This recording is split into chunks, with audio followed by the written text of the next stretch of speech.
Muy buenos días, amigos televidentes. Bienvenidos sean todos ustedes a nuestro programa del día de hoy, que justamente está estrenando su acento navideño. El espíritu de la Navidad llega a nuestra producción para llevarle un mensaje de paz y confraternidad a todos nuestros televidentes. Nos va a acompañar en el día de hoy Babado Torres, quien fue el presidente del Colegio Dominicano de la República Dominicana. Vamos a estar mirando un poco lo que está pasando en la justicia dominicana. Los saludo como siempre con la hermosura floral del Jardín Ilusiones, su mejor opción para sus eventos familiares y empresariales. Vamos a comercial y retornamos con nuestro invitado. No se vayan.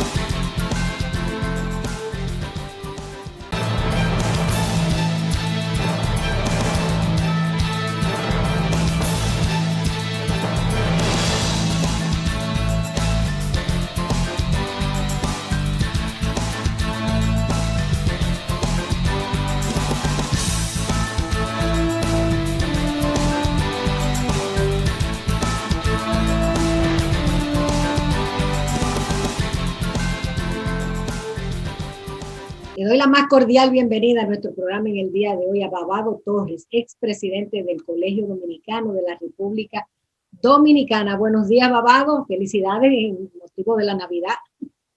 Buenos días, Dania. Igual para ti.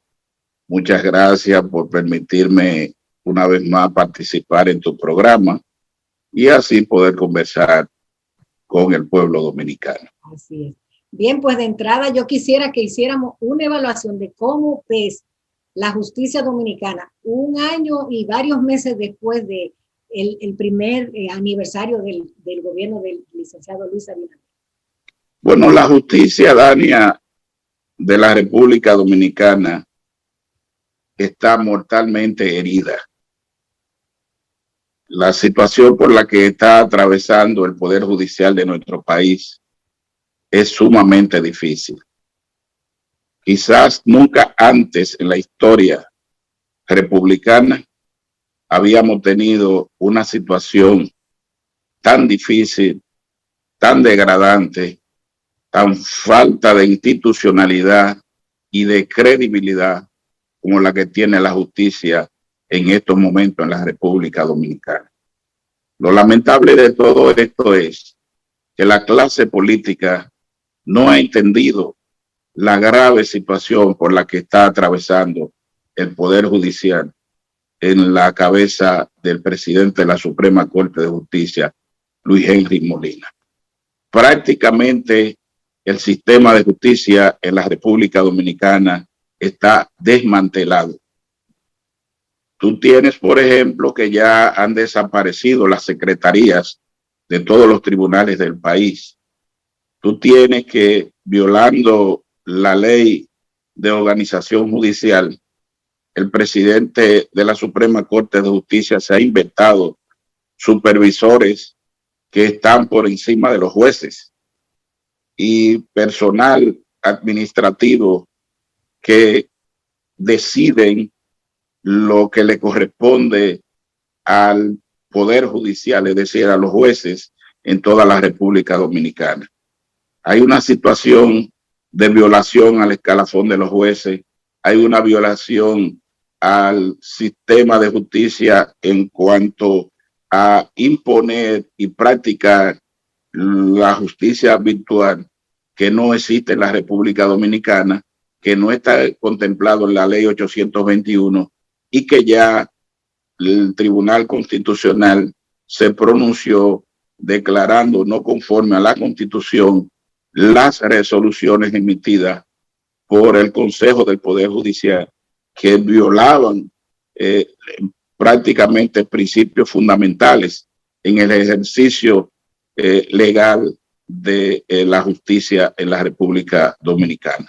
Es necesario que la clase política, que las instituciones tomen conciencia de la situación de gravedad por la que está atravesando la justicia dominicana, porque resulta que el Estado dominicano está cimentado, está fundamentado, está piloteado por tres poderes: el poder legislativo, el poder judicial y el poder ejecutivo.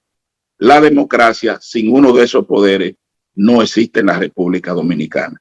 Y el poder judicial es fundamental para el sostenimiento de la democracia en la República Dominicana. Incluso, si no hay una justicia fuerte, si no hay una justicia creíble, eso también afecta a la inversión, tanto local como extranjera, porque nadie va a invertir en un país donde la justicia no tiene fortaleza, donde la justicia no tiene credibilidad, donde la justicia no tiene una institucionalidad. Para ponerte un ejemplo, Dania, de cómo anda la justicia en la República Dominicana, al finalizar este programa, tú decides, por ejemplo, ir a Santiago. Si tu vehículo está bueno, si tiene aceite, si tiene gasolina, tú sabes que a Santiago tú llegas más o menos en 2 horas. ¿Es o no es así? En 2 horas se llega a Santiago. Pero tú sabes que va a llegar si tu vehículo está bueno. Ahora, en la justicia, tú tienes tus documentos, tú tienes tus pruebas, tú tienes la razón y tú no puedes garantizar que tú vas a ganar un caso. Así anda la justicia en la República Dominicana. Miremos la parte humana de lo que estás diciendo, Babado. Por ejemplo, los presos preventivos que llevan 1 año detenidos sin que se sepa su caso, están en un limbo judicial. ¿Cómo ves esta situación? Bueno, la actitud ilegal e inconstitucional del presidente de la Suprema Corte de Justicia ha llevado al aumento vertiginoso, considerable, de los presos preventivos en la República Dominicana. Ya prácticamente las cárceles no tienen donde albergar más internos. Y eso es producto de estas medidas que desde marzo del año pasado ha tomado de manera ilegal el presidente de la Suprema Corte de Justicia. Eso ha venido acumulando expedientes y aumentando lo que son los presos preventivos en la República Dominicana, violándosele un derecho fundamental a los dominicanos, que es el acceso a la justicia, una justicia pronto, una justicia gratis, pero el presidente de la Suprema Corte de Justicia entiende que el Poder Judicial es una empresa privada de él y él la maneja como él quiera, y los estamentos del país que tienen que regular, que tienen que velar porque la institucionalidad se mantenga, pues hacen caso omiso a esto. El Congreso no toma ninguna decisión, el Poder Ejecutivo no toma ninguna decisión y la justicia cada vez más va en deterioro. Y debo decirte, no dudes tú que en cualquier momento, en cualquier cárcel de la República Dominicana, se arme un motín con el cual tengamos que lamentar algunos casos, porque la situación es sumamente difícil. Vi que los derechos humanos daban la noticia de que una persona fue condenada a 6 años, para que tú veas cómo es que anda el sistema, y ya tiene 23 años guardando prisión. Fíjate cuántas veces más de lo que fue condenado este señor ha estado en una cárcel de República Dominicana. Esa es la situación, una situación muy difícil, de mucha dificultad, un sistema que está en el suelo y realmente la gente que tienen que tomar decisión se hacen de la vista gorda mientras el pueblo dominicano está sufriendo la poca institucionalidad en un poder tan importante como es el Poder Judicial. No hay un país del mundo que haya despegado hacia su desarrollo sin haber tenido la fortaleza de un Poder Judicial. El Poder Judicial es fundamental para el desarrollo, para el progreso, para el avance de cualquier sociedad y de cualquier país en el mundo. Y la República Dominicana no puede ser una excepción. pero lamentablemente la justicia es una retranca en nuestro país. ¿Cuáles son los correctivos que tú propondrías para que esta situación se regularice? Bueno, lo primero es que el Poder Judicial, en la cabeza de su presidente, Luis Henry Molina, tiene que entender que lo primero, que para que una justicia sea fuerte, para que una justicia funcione, hay que cumplir con lo que dice la ley. Tú no puedes violar la ley. Por ejemplo, como un presidente de la Suprema Corte de Justicia y del Poder Judicial desacata una decisión de un tribunal.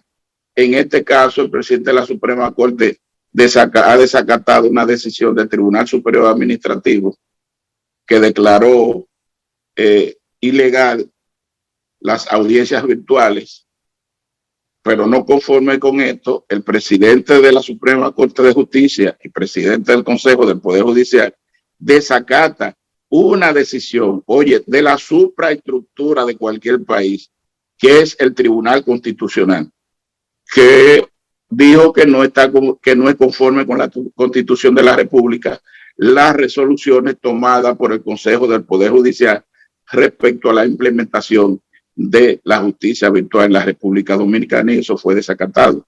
Entonces, lo primero que tiene que hacer un presidente de la Suprema Corte de Justicia y el Consejo del Poder Judicial es acatar las decisiones judiciales, es cumplir ello como ejemplo con las leyes de la República Dominicana y con la Constitución de la República Dominicana, y no hacer nada al margen de lo que dispone la ley y de lo que dispone la Constitución. Por ejemplo, la ley 821 de organización judicial establece cómo se estructura la justicia en la República Dominicana. Sin embargo, el presidente de la Suprema Corte de Justicia y el Consejo del Poder Judicial violan eso, violan el escalafón de los jueces, hacen traslados ilegales. El Tribunal Constitucional tuvo que echar para atrás y declarar inconstitucional el traslado de un juez de la misma Suprema Corte de Justicia, porque lo hicieron ilegalmente, lo hicieron violando la Constitución. Entonces, ese es el ejemplo que tenemos, que los que encabezan el Poder Judicial violan las leyes y violan la Constitución. Entonces, ¿cómo puede funcionar un sistema de justicia de manera apropiada, de manera adecuada, de manera ejemplar para la sociedad dominicana, si los que lo dirigen violan las leyes y violan la Constitución? ¿Hay algunas estadísticas sobre cuántos casos han sido acumulados, cuántas personas han sido perjudicadas por lo que dices? Bueno, sí, son miles. Debo decirte que en estos momentos la cantidad de presos preventivos está cerca del 70%, más o menos ronda el 70%, que es demasiado.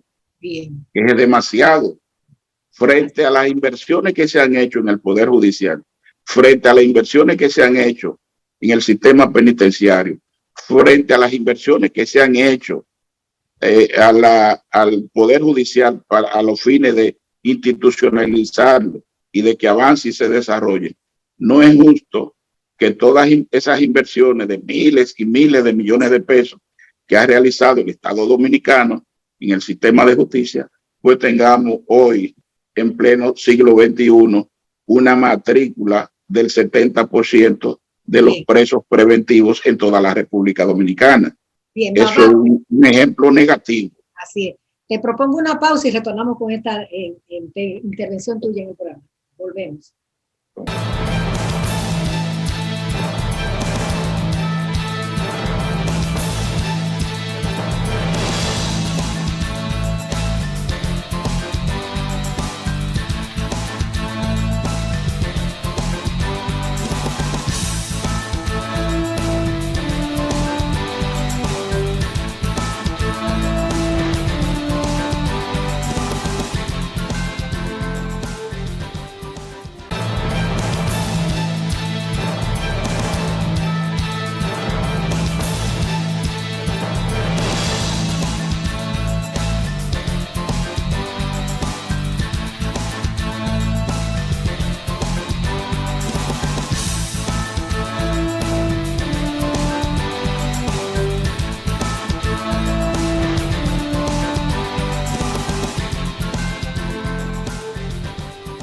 Estamos conversando en el día de hoy con el doctor Babado Torres, quien fue presidente del Colegio de Abogados de República Dominicana. Babado, yo quisiera que analizáramos el manejo jurídico de los casos de corrupción. ¿Cómo ves que ha estado el proceso? Bueno, el presidente de la República designó a una procuradora general de la República independiente. Todo el mundo conoce la trayectoria, la honestidad, la probidad y la capacidad de la magistrada Miriam Germán. Y en ese aspecto, el presidente Luis Abinader fue coherente con su discurso de campaña de que iba a tener un ministerio público independiente, cosa que nunca ningún presidente de la República lo había hecho. Cada quien designaba un procurador general de la República de él, de su partido. Entonces, eso ha sido positivo. Ahora bien, ¿qué sucede con el Ministerio Público, Dani? Es bueno que te lo diga y se lo diga al pueblo dominicano, que ahí hay una estructura de la Procuradora General de la República, Miriam Germán, para abajo, que no es independiente. Esa es una estructura que viene formada, viene preparada en una dirección ideológica y política durante 20 años. Entonces ahí hay que profundizar en el sentido de que el Ministerio Público de la República Dominicana tiene que limpiarse. Ahora bien, dentro del marco de esa dificultad que se mueve entre una Procuradora General de la República independiente y un Ministerio Público que no es independiente, tenemos que decir que se han acometido varias acciones importantes que envían un mensaje a la población dominicana y que envían un mensaje a los funcionarios públicos de que el dinero del Estado, de que el dinero del pueblo tiene que ser administrado de manera correcta y de manera honesta. Recuérdate que la corrupción se lleva en la República Dominicana, de acuerdo a análisis y estudios que se han hecho, más de 200.000 millones de pesos por año. Más de 200.000 millones de pesos por año. Lo que quiere decir que si tú sumas en 4 años lo que se estipula que la corrupción se lleva de las arcas del Estado, estaríamos hablando que nosotros no tendríamos en nuestro país ni problema de educación, porque la inversión sobraría, que no tendríamos en República Dominicana problemas de salud, porque la inversión bastaría, que el pueblo dominicano no tendría problemas con adquirir medicinas, programas sociales por parte del gobierno para sus asuntos de salud. Si se enfrenta como se debe la corrupción, eso quiere decir que los productores del campo no tendrían problemas porque para sacar sus productos, porque todos los caminos vecinales pudieran construirse, pudieran hacerse. Lo que indica que la corrupción tiene que ser enfrentada y tiene que enfrentarse con energía, con sabiduría, pero también respetando la ley. Porque yo soy un abanderado de la institucionalidad, de respeto a las leyes, de respeto a la Constitución. Hay muchos miembros del Ministerio Público que tienen una actitud de vedetismo. El Ministerio Público, ese no es el papel de estar floreteándose en los medios de comunicación, aireando los casos, porque los casos tienen que conocerse en los tribunales de la República. Los casos tienen que ser preparados, bien fundamentados, con pruebas, para que no pase lo que pasó con el caso de Odebrecht, que se le cayó al Ministerio Público un caso tan importante porque el Ministerio Público no hizo el trabajo de investigación, de sustentación probatoria que ese caso ameritaba. Y muchos dicen, y hay quienes lo creemos, que ese caso se preparó de esa forma, ex profeso, para beneficiar el hecho de que los tribunales tuvieran que descargar o absolver a declarar la absolución de muchos de los que participaron en ese caso de Odebrecht y otros que también son parte, pero que no están en ese expediente de Odebrecht. En fin, finalmente lo que quiero decirte que la persecución de los actos de corrupción son importantes y nosotros tenemos todo el pueblo dominicano, todas las instituciones, los medios de comunicación, tenemos que apoyar la lucha en contra de la corrupción, porque eso va en beneficio del desarrollo de la República Dominicana. Eso va a disminuir los problemas de salud, los problemas de educación, pero también van a disminuir, Dania, ¿tú sabes qué? Sí. La delincuencia, porque muchos de esos jóvenes que están en los barrios participan en actos delictivos porque no tienen oportunidades. Tú te encuentras con jóvenes que, por ejemplo, una inscripción en la Universidad Autónoma de Santo Domingo le sale por 400 pesos. Yo me vi con un caso de un muchacho que tenía 2 años que no se había podido inscribir en la universidad porque no lo tenía. Un muchacho de Capotillo. Entonces, un joven en esas condiciones, sin esperanza, el único camino que ve es el de la delincuencia. Pero esa delincuencia lo llevan a esos jóvenes, son precisamente los funcionarios corruptos. Y eso hay que enfrentar. Y todos tenemos que apoyar la lucha en contra de la corrupción en la República Dominicana.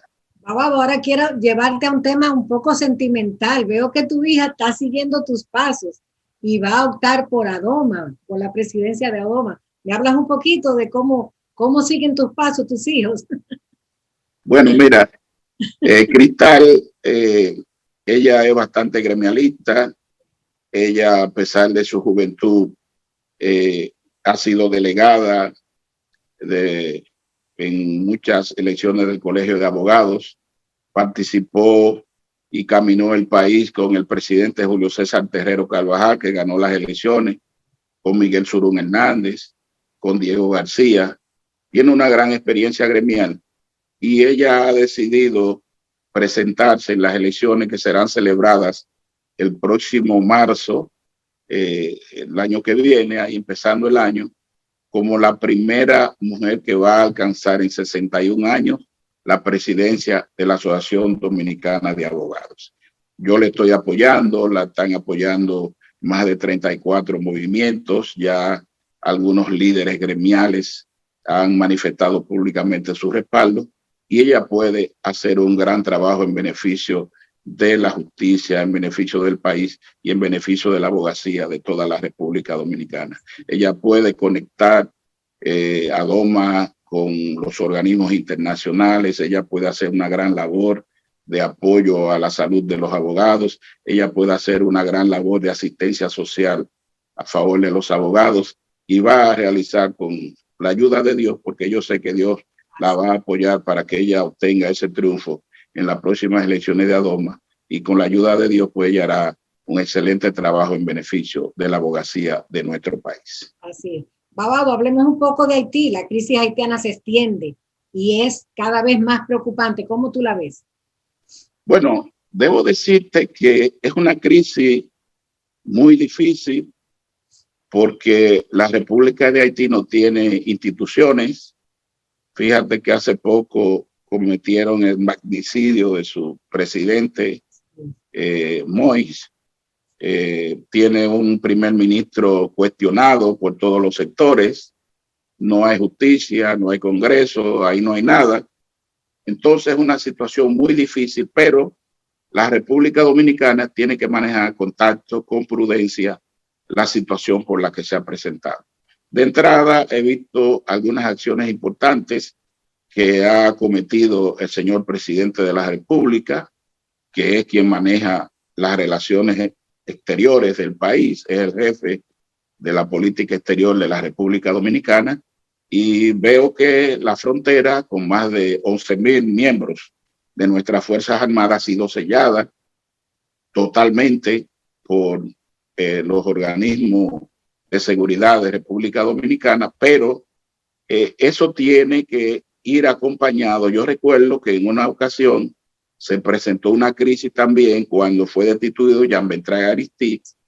Raúl Cedrás lo depuso, que era jefe del ejército, y el presidente Balaguer selló la frontera, pero no solo que selló la frontera, sino que el presidente Balaguer le enviaba comida, hizo una conexión humanitaria y le enviaba comida al pueblo haitiano, y se convirtió el aeropuerto de Haití en un almacén de toda la comida que se mandaba de República Dominicana, porque hay una situación, sellamos la frontera, eso está bien y tenemos que apoyarlo, pero ¿y cuando estos haitianos no tengan comida?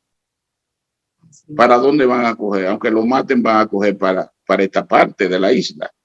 Entonces yo pienso que eso hay que manejarlo en el sentido de que hay que darle algún tipo de apoyo a la población haitiana para evitar un éxodo de haitianos que indiscutiblemente las Fuerzas Armadas tendrán que pararlo. Y tú sabes que las Fuerzas Armadas, cuando tú las movilizas, es para actuar. Y entonces, si viene un éxodo de haitianos, van a actuar. Pero si se produce ahí un conflicto de esa magnitud, entonces toda la población, toda la comunidad internacional le va a caer arriba a la República Dominicana, y tenemos que evitar eso. Entonces, sellada la frontera, pero la República Dominicana tiene que extender, como siempre lo ha hecho, su brazo solidario con la hermana República de Haití. Hay que meterle comida a los haitianos, hay que llevarle comida para que ellos, en un estado de desesperación, no vengan entonces para el este de la isla y se cree un problema, un conflicto que pueda traer consecuencias que todos tengamos que lamentar. Pero mientras tanto, las medidas que ha tomado el presidente de la República, yo pienso que han ido de manera consecuente con la realidad por la que se está viviendo en la hermana República de Haití, que es muy difícil. Las bandas armadas tienen el control del país. Son las bandas armadas los que están dirigiendo la República de Haití, fuertemente armadas. Y entonces tenemos un Haití que no tiene fuerza armada, no tiene policía, no tiene nada, imagínate. Las bandas son las que dirigen ahí. Entonces yo pienso que las medidas que se han tomado han sido correctas, y eso hay que complementarlo enviándole comida a los hermanos haitianos. Bien, pues vamos a agradecer a Babado Torres, es presidente del Colegio de Abogados de la República Dominicana, por esta interesante participación en nuestro programa. Desearte éxito en tus gestiones. Vamos a comerciales, retornamos con todos ustedes. Gracias, Dani. Gracias.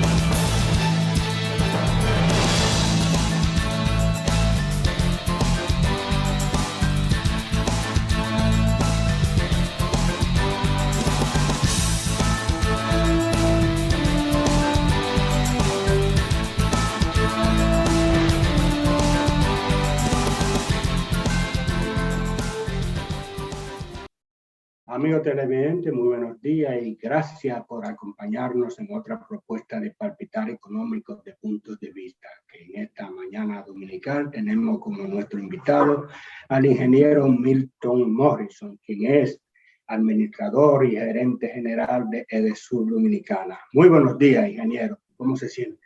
Muy buenos días, querido amigo Héctor Linares. Para mí es un gran placer estar aquí en su programa. El placer es mío. Ingeniero, llegó el día D en materia de tarifa, de electricidad.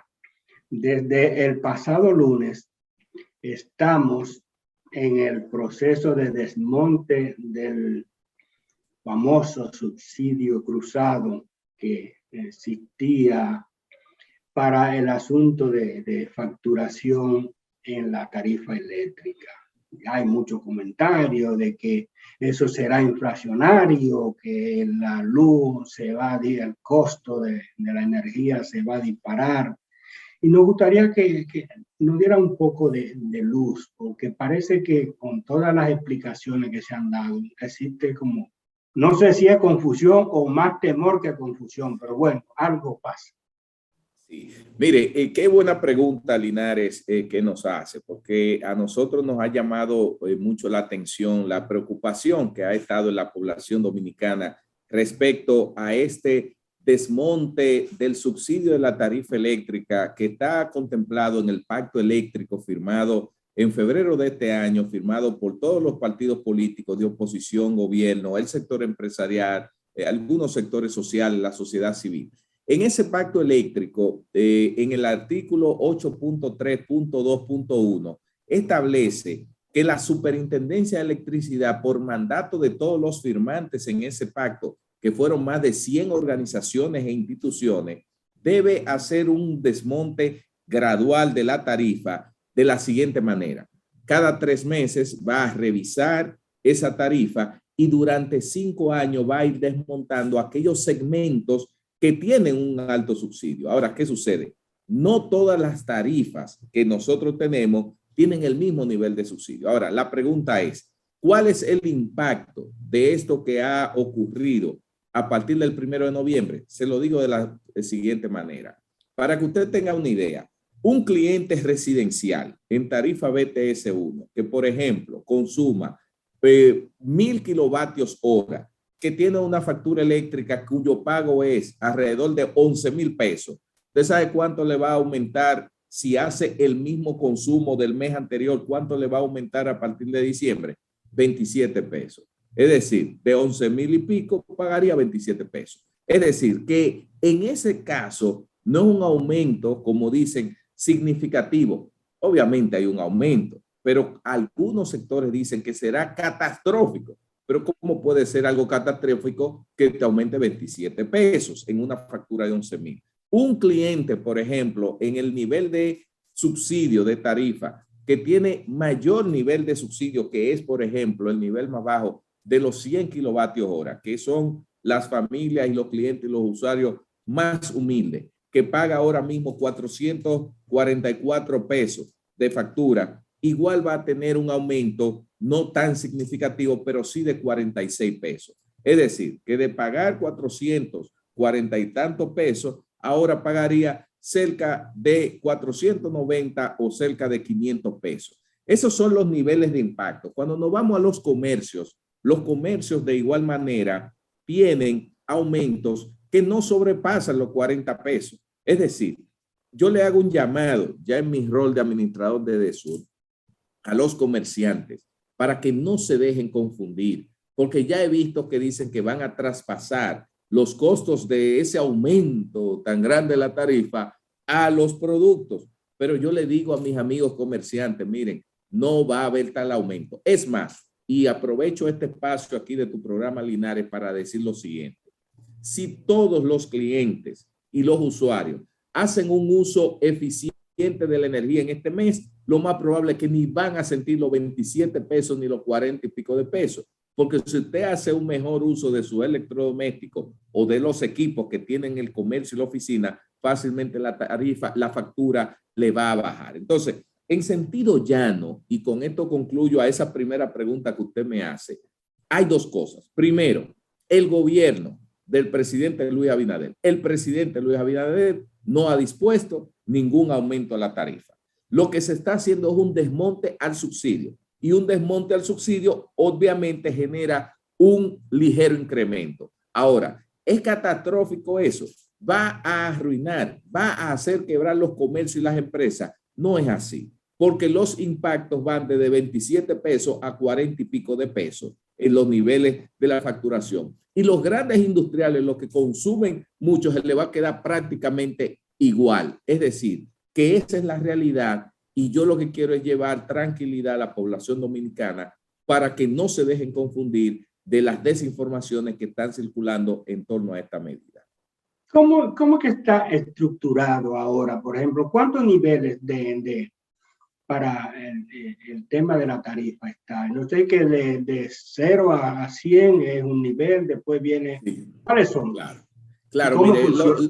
la tarifa, exacto, la tarifa en términos de baja tensión simple y baja tensión simple 1 y 2, ¿verdad? Que son los clientes residenciales, los pequeños comercios y demás, tienen una estructura tarifaria que van los subsidios, o sea, de 0 a 200 kilovatios hora, tienen un nivel de subsidio y la tarifa cuesta 4 pesos con 44 centavos el kilovatio hora. Luego tiene otro segmento que va desde los 200 a los 400 y luego se va moviendo hasta llegar a los 700 kilos.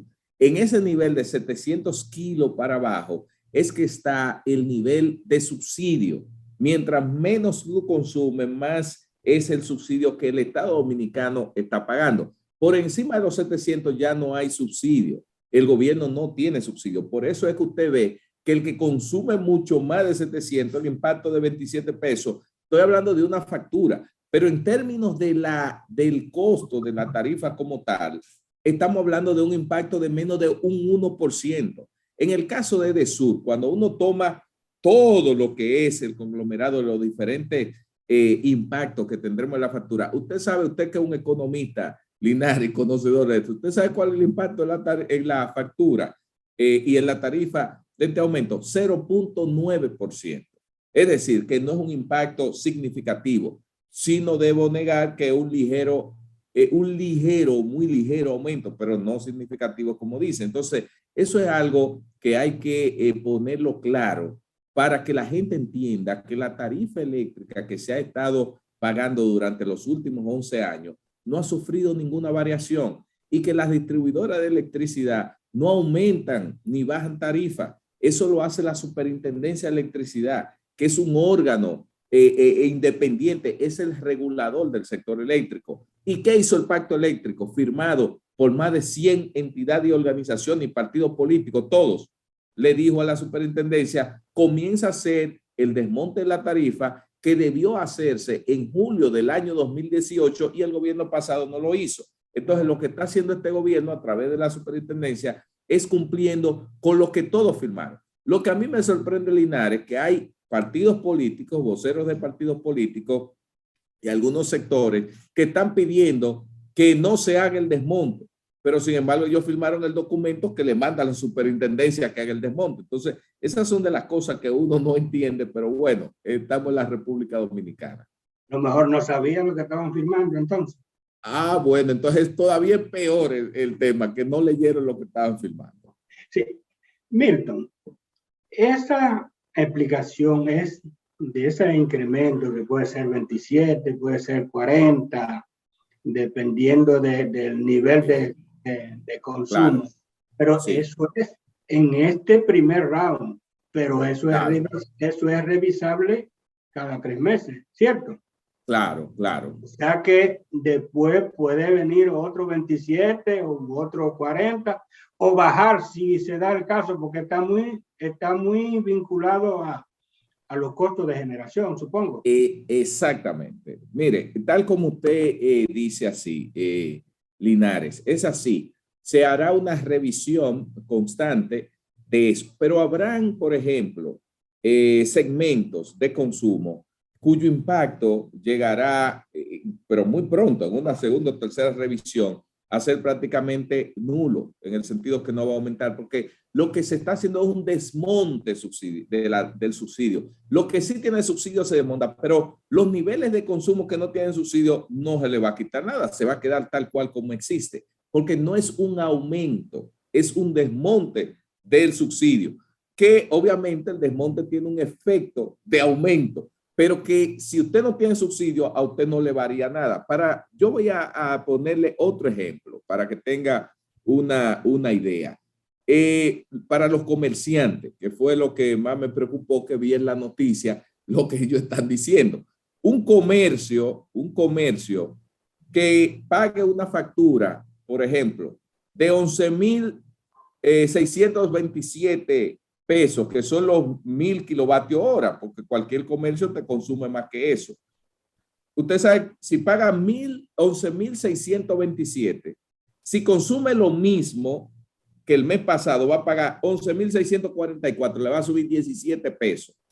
Pero si ese mismo comercio apaga los bombillos que están encendidos cuando no deben estar encendidos, si el aire acondicionado lo regula y lo pone a una temperatura más adecuada, cuando viene a ver los 11,627 que pagó, paga menos el mes que viene. Entonces, se están apresurando, están tomando medidas que por 17 pesos, posiblemente un incremento, terminen entonces transfiriéndole a los consumidores un costo que es fantasma, que no existe. Esa es la realidad.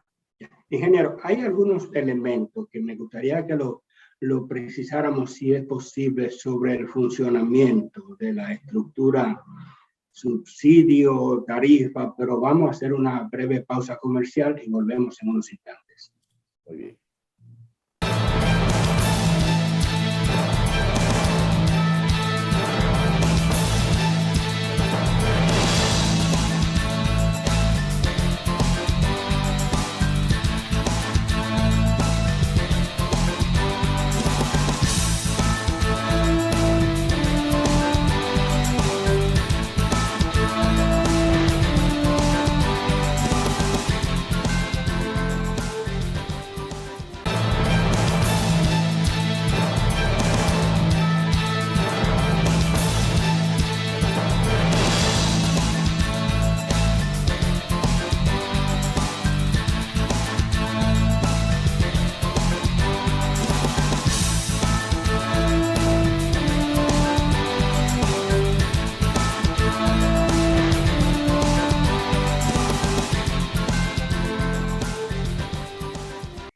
Continuamos la conversación con el ingeniero Milton Morrison, quien es administrador de Edesur Dominicana, una de las empresas, de las 3 empresas distribuidoras en las que está dividido la distribución de la energía en la República Dominicana, la parte estatal, por supuesto. Hay algunas interpretaciones que se le ha dado al esquema que sitúan el subsidio, la estructura de este subsidio que se quiere desmontar, como que la parte de mayor consumo, los que ya están a partir de los 700 kilos por hora. Kilovatio hora, sí. Que son parte de lo que cargan con las facilidades que se le dan a las estructuras de abajo. ¿Qué tan cierta es esa interpretación o en realidad no procede? Porque si sería así, entonces si se elimina el subsidio, entonces debería bajar un poco para los que están allá arriba, que estaban alando a los que están abajo. Sí, mire, realmente aquí existe una estructura del subsidio cruzado que hay, pero algunos segmentos, por ejemplo, de lo de mayor consumo, que ligeramente, en función de la tarifa calculada que debería ser, y en condiciones donde el petróleo, y el gas natural y el carbón no se han disparado, porque lo que le voy a decir ha variado un poquito, porque usted sabe como muy bien, como conocedor y economista, de que en los últimos meses se han disparado los precios de los combustibles con lo que nosotros generamos. Eso ha implicado que las empresas distribuidoras tengan que comprar una cantidad de energía y nos haya aumentado la factura de compra. Sin embargo, nosotros no podemos transferir eso al cliente, al consumidor. Entonces, respondiendo a su pregunta, es lo siguiente. Nosotros tenemos ese subsidio cruzado de algunos clientes que ligeramente pagan una electricidad que no tiene un subsidio. Por tanto, aquellos que sí tienen subsidio, termina entonces el Estado Dominicano transfiriendo parte de los recursos para cubrir eso. Pero entonces aquel que quedó ligeramente por encima, por debajo de lo que es el subsidio, entonces termina compensando esa deficiencia que hay en términos financieros con las tarifas más bajas. Es decir, ahora mismo el que está aportando el gran subsidio no son los consumidores ni los clientes que consumen más, es el Estado dominicano. El famoso Fondo de Estabilización de la Tarifa Eléctrica, el FETE, es el gobierno dominicano, es el Estado, somos todos, porque a veces parecería que es recurso que viene de otra parte. Entonces, por eso es lo del subsidio cruzado, porque al ser empresas del Estado, es un dinero de todos nosotros. Entonces, nosotros terminamos subsidiando a los que consumen, a los que tienen mayor subsidio y consumen menos. Esa es la realidad. En el caso ya específico de Sur Dominicana, usted regentea la mayor de las 3 distribuidoras estatales. ¿Cómo impactará en la finanza de la empresa? Porque no sé cómo está su estructura de clientes, si les tocan una mayor proporción del pastel de los subsidiados o de los no subsidiados. Sí, mire, la realidad, nosotros tenemos una estructura en la cual más del 80% son clientes que están por debajo de ese consumo de los 700 kilovatios hora. Es decir, nosotros tenemos una cantidad importante de clientes que tienen el subsidio. También nosotros tenemos una cantidad que no es exorbitante, pero sí tenemos de aquellos llamados bonoluz que reciben, ¿verdad?, el apoyo de la parte social del gobierno para poder pagar su energía. Eso ni siquiera están de una u otra forma dentro de estos afectados, porque ya estos tienen otra lógica, que a través de la tarjeta que se utiliza, ellos ahí compensan. Entonces, más del 80% son clientes residenciales que tienen este impacto. Es decir, que cualquier situación que tengan estos clientes tienen que diferenciar si es que el aumento de su factura es por un uso diferente que dan a los electrodomésticos a querer decir luego que le aumentó la factura porque le aumentaron la tarifa. Esa es la línea fina, Linares, que vamos a tener ahí que librar. Y nosotros como empresa distribuidora estamos ayudando a la superintendencia para que los amigos, clientes, usuarios puedan entender, porque lo que la gente se tiene que fijar el mes de diciembre es lo siguiente: ¿cuántos kilovatios hora yo consumí el mes pasado y cuánto consumí en este? Si es igual o es parecido, la factura tiene que ser prácticamente igual. Ahora, si usted consumió más kilovatios hora, entonces es que usted aumentó su consumo. No es que la tarifa le aumentó, porque la tarifa es fija, la tarifa es única. Lo que aumenta o disminuye es el consumo de la energía. Entonces, ese consumo de energía en kilovatio hora se multiplica por la tarifa fija. Entonces, dependiendo del uso que usted haga de la energía, le va a tener una factura alta o va a tener una factura baja, pero no va a tener que ver el tema de que si el desmonte o si el aumento de la tarifa, ese impacto será imperceptible. Yo tengo aquí en mis manos, para que tengan una idea, aunque no se ve ahí del todo, pero bueno, ya yo se lo leo aquí rápido.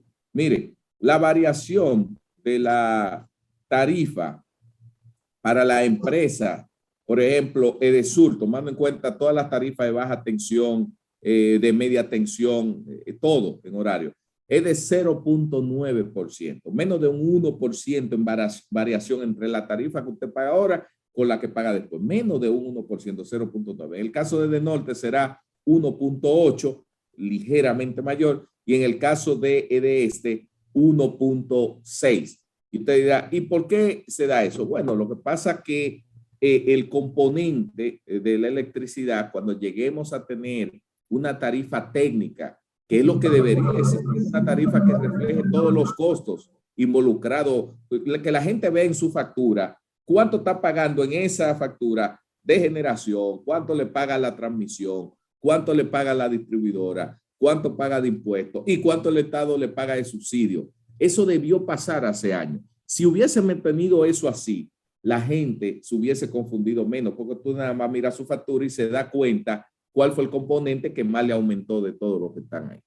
Y la tarifa técnica no está contemplada en el pacto eléctrico. Sí, la tarifa técnica está contemplada en el pacto eléctrico. Lo que pasa es que como existe esta tarifa que está subsidiada, por eso la superintendencia habla de una tarifa de transición, que es la tarifa que va entre lo aplicado actual hacia una transición para llegar a una tarifa técnica, que es una tarifa que debe reflejar el comportamiento de todo el sistema. Me explico. Que si la generadora, los combustibles con los que se genera fundamentalmente, suben en el mercado, bueno, eso tiene un impacto. Si bajan, tiene también un impacto en la tarifa. Que si las empresas distribuidoras son más eficientes, reducen las pérdidas, hacen todo esto, también eso tiene un impacto en el valor agregado de distribución. Que si el gobierno te quitó el subsidio o te aumentó el subsidio, también tiene un impacto. O sea, que tú puedas ver de manera dinámica qué está ocurriendo, cómo existe en otros países. Lo único que eso, aunque es una variable muy dinámica, tú tienes que poner un periodo de revisión. Hay países que cada 2 meses revisan la tarifa y la gente recibe un aumento, una disminución conforme a la acumulación que tuvo ahí. Hay otros que lo hacen en 6 meses, 3 meses. Nosotros ya tendremos que ver en qué tiempo se van a estar revisando esa tarifa técnica.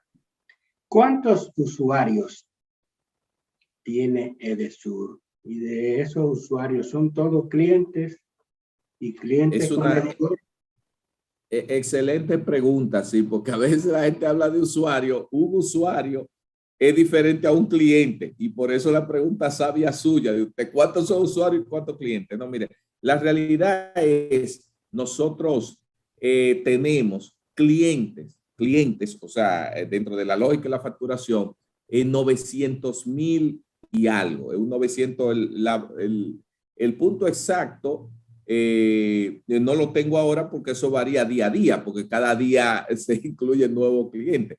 Pero vamos a redondearlo en 900,000 clientes, para ya sean 910,000, 915,000, 900,000 clientes. Ahora, usuario, nosotros 1,000,000, porque usuario es todo el que está por ahí, que está pegado, que no tiene un medidor, que se roba la energía, y eso están identificados en más de 100,000 usuarios, que sumados con los clientes, si tú sumas clientes y usuarios, entonces tenemos más de 1,000,000 de abonados o vinculados con la empresa de Sur Dominicana. Ingeniero, a mí me gustaría que pudiéramos hablar un poco de otros temas, pero lamentablemente el tiempo que teníamos para esta sesión llegó a su fin, así que eso implica un compromiso suyo de tener que volver para hablar sobre los planes de rehabilitación y expansión que tiene la empresa. No, totalmente. Cuando usted me invite, usted sabe que soy suyo y aquí estaremos para dar cualquier respuesta. Sí, gracias. Y a ustedes, amigos televidentes, como siempre, la cita para el próximo domingo en otros puntos de vista. Hasta entonces.